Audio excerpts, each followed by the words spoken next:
Oh, oh, sweetie. You need to stop worrying so much. You know, I've told you this before. I know, but it's not gonna help. You just gotta let things happen sometimes. You know? You're making it a bigger deal in your head than it actually is.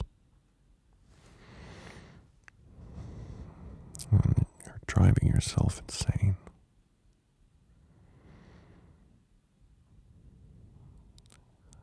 You can always talk to me. Yeah, I'm always here, baby, you know that.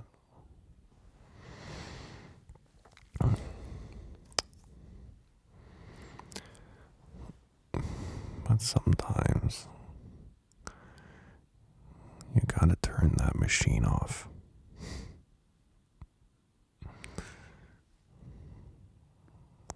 Your brain is working overtime, you know. So, I want you to not think about anything right now. Just scoot back a bit.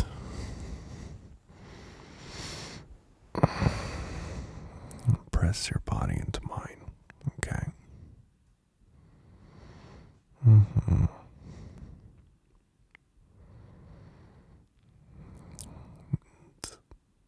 When you wake up, all your problems are gonna feel half as bad. Oh, your only job right now is to relax and fall asleep in my arms, okay? Good girl. And I promise you, if it's still bothering you tomorrow, we can go over it again.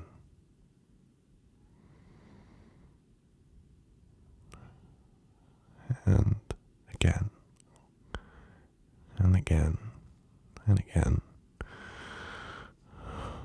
However many times it takes for you to get some peace of mind.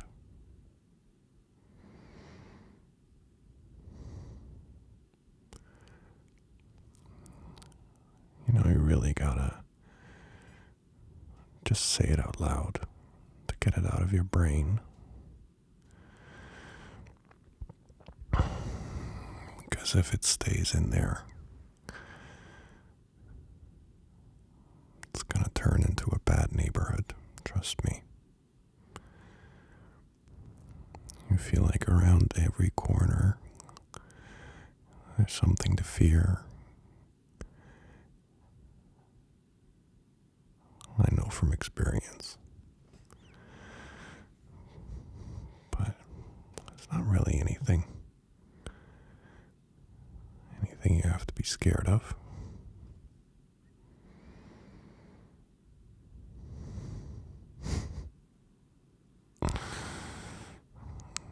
Yeah.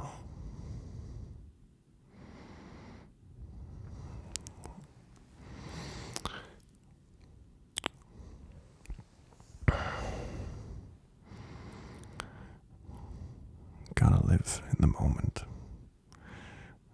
And right now, the moment is me cuddling my princess.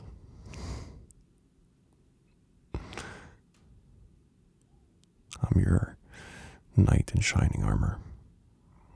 At least I'm trying to be. And your mind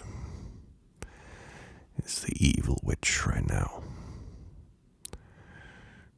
trying to poison itself. Because you got a Chevrolet up there. You got a good brain.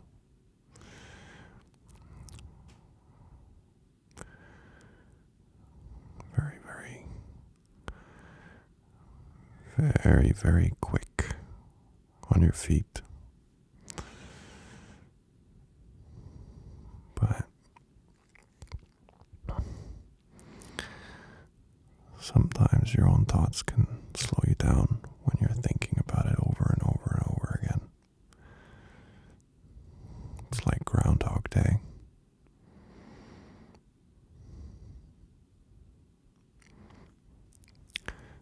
So you gotta promise me that you're gonna always tell me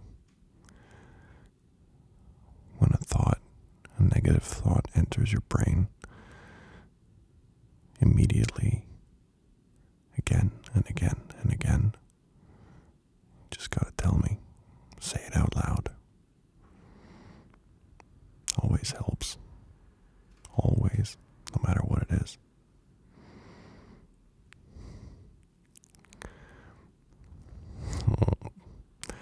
The good thing is, baby, I can read you like a book. I can see when something is ruminating in your brain and you can't let something go. I can see it.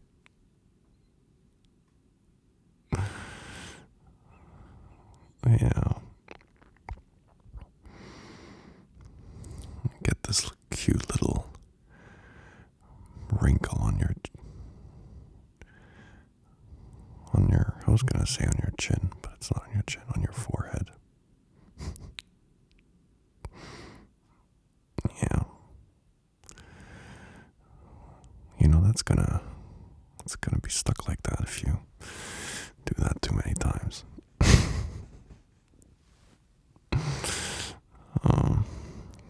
That's what my mom always used to say. Make a face like that, it's gonna be stuck.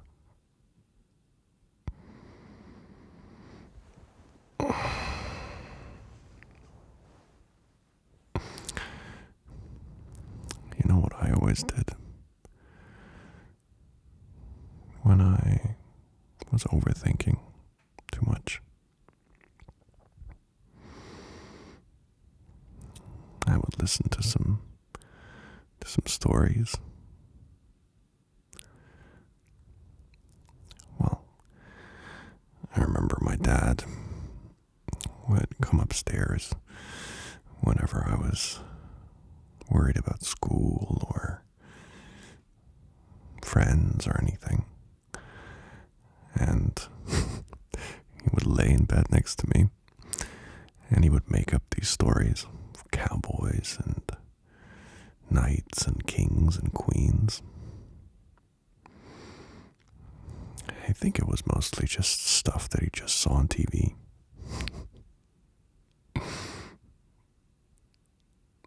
Yeah.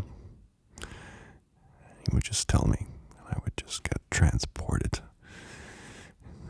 into a different world that wasn't my own, where my problems don't really exist. And now, I can do the same for you. While you're all wrapped up.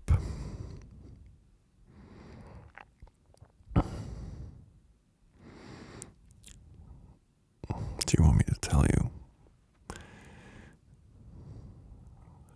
a story?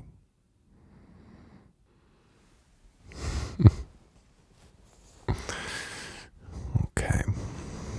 So this is a fairy tale that I'm going to come up with on the spot, inspired by my own pretty princess next to me.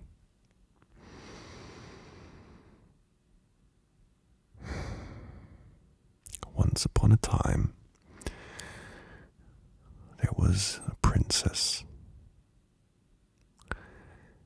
and she was so beautiful, just like you, baby.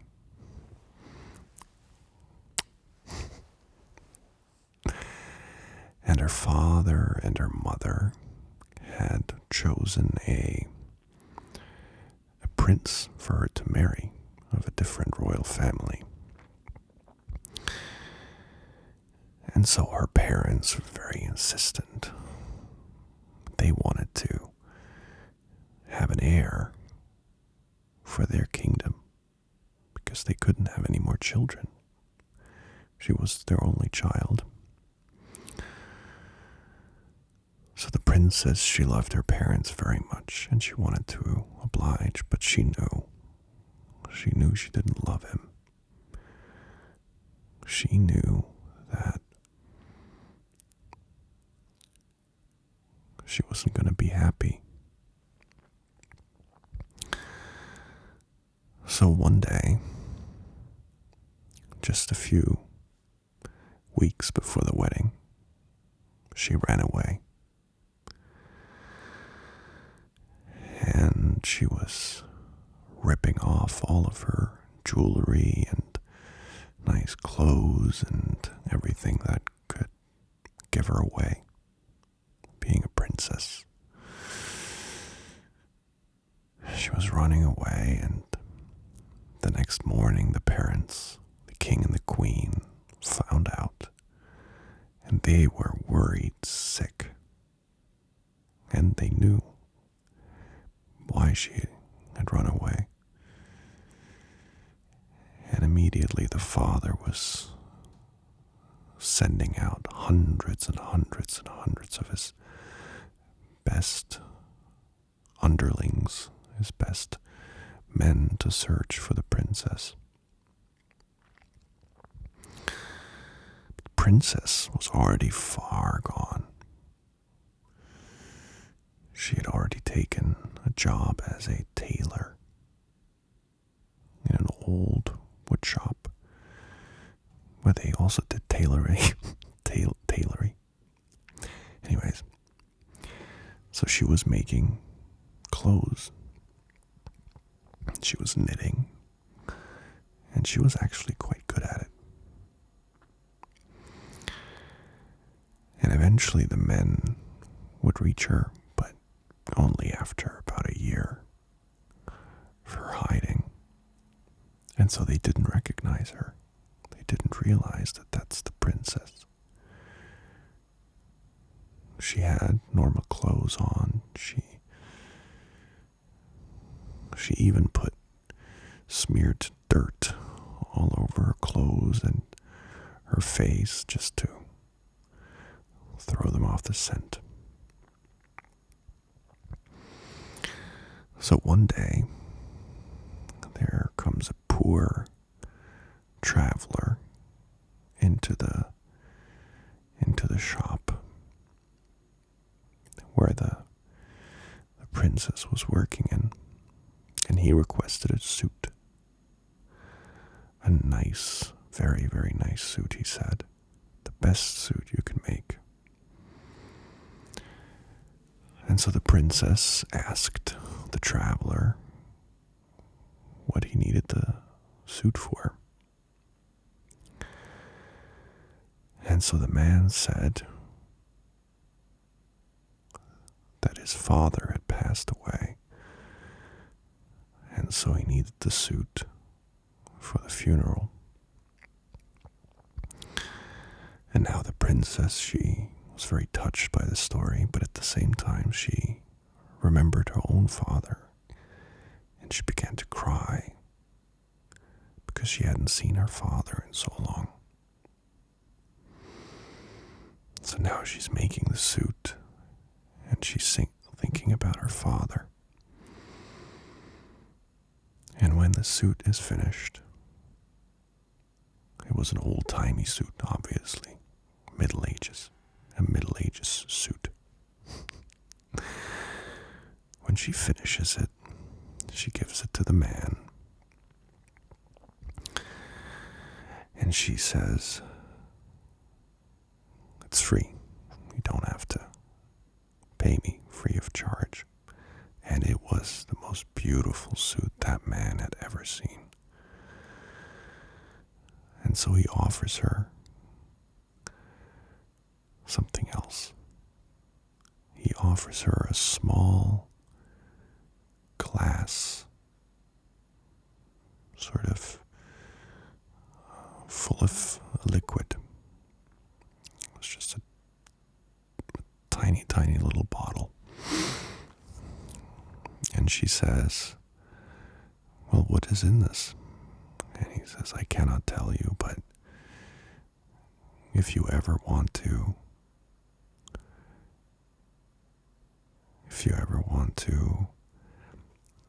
wish for something in your life and you want it to become true, you take one sip of that small glass bottle and it's going to become true. So the man leaves with his suit,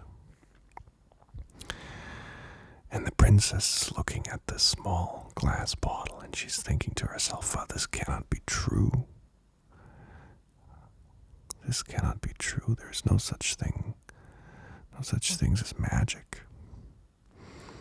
So she puts it into her pocket and keeps working.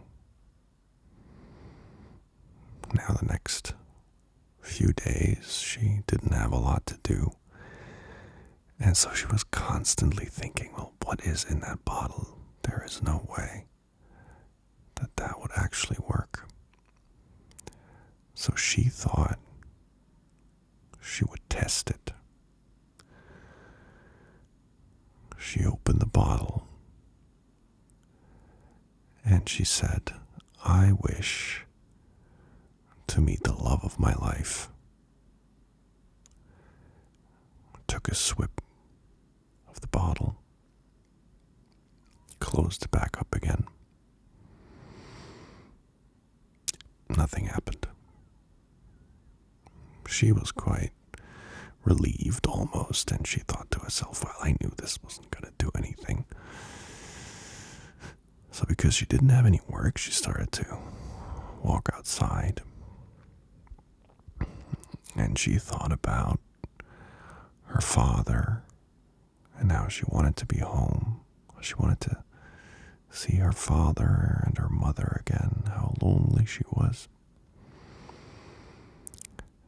And so in that moment, she took the decision to go back home. So she's going on her way,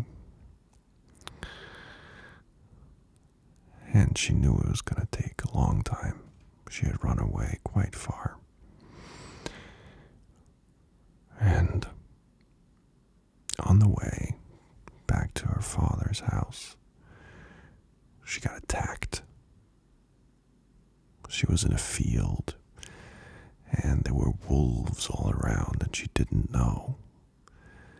And they were all jumping out of the bushes, running at her with grimacing faces, starved, because nobody had taken that path in a long time. And just before they could get to her, she saw a man appear from beyond the horizon on a horse, on a very, very beautiful white horse. And he was running towards her, galloping.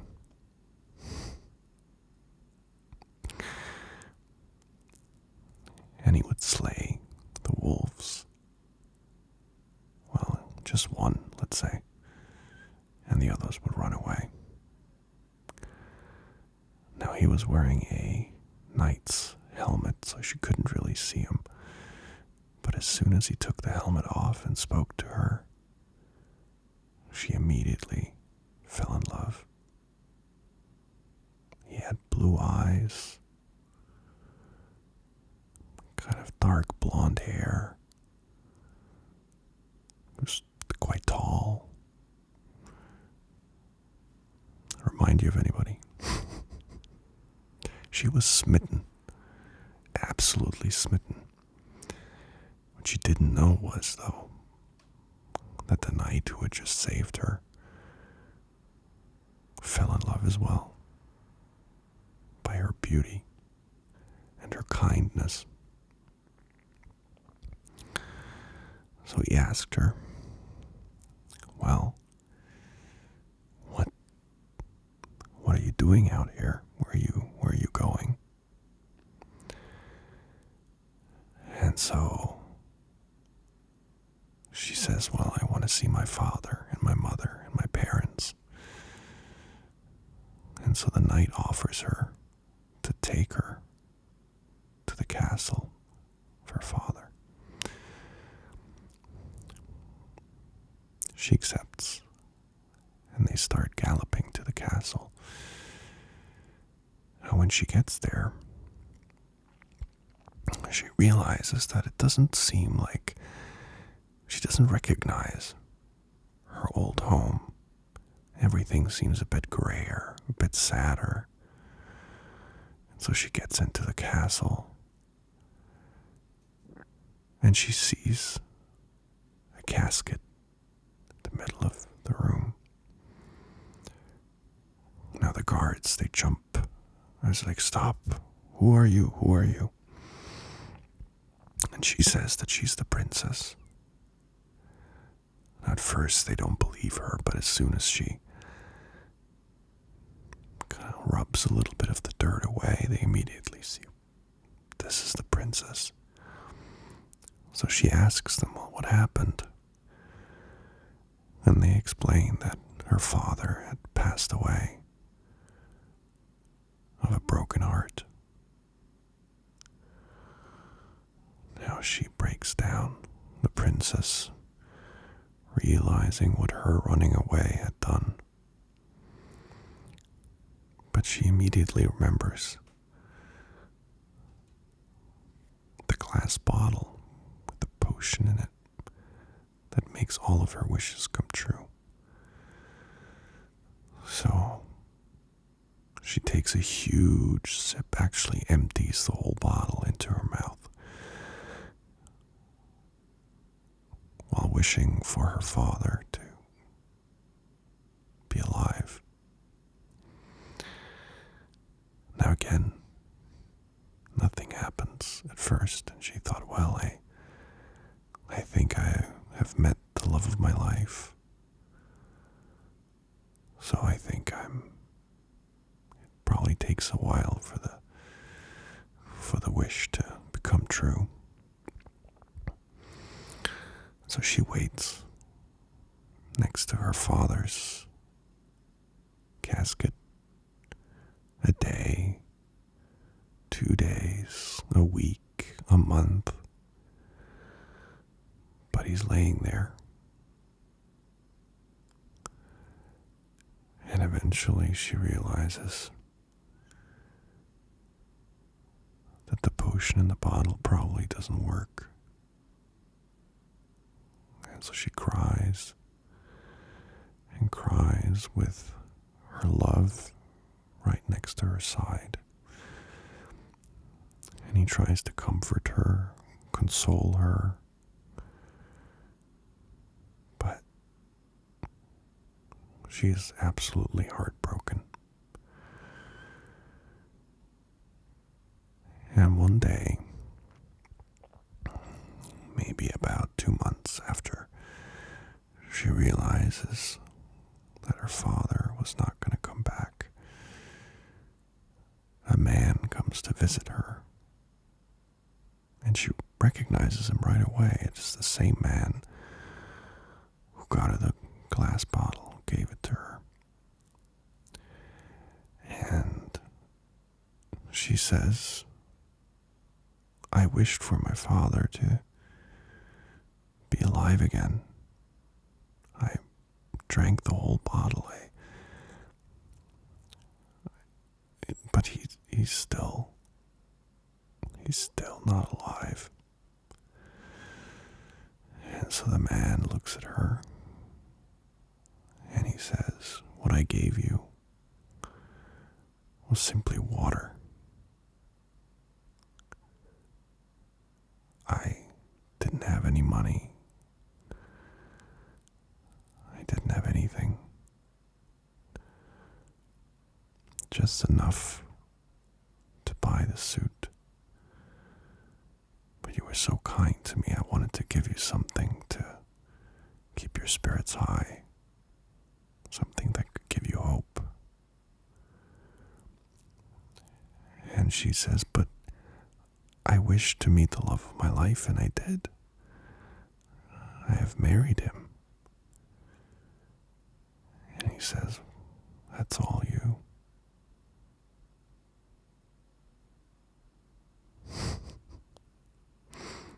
Are you asleep, baby?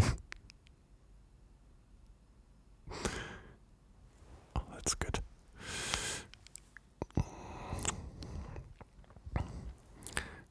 Sleep tightly, baby.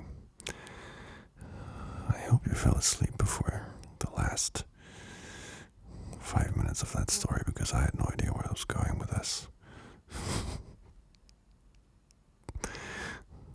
Tomorrow I'll come up with something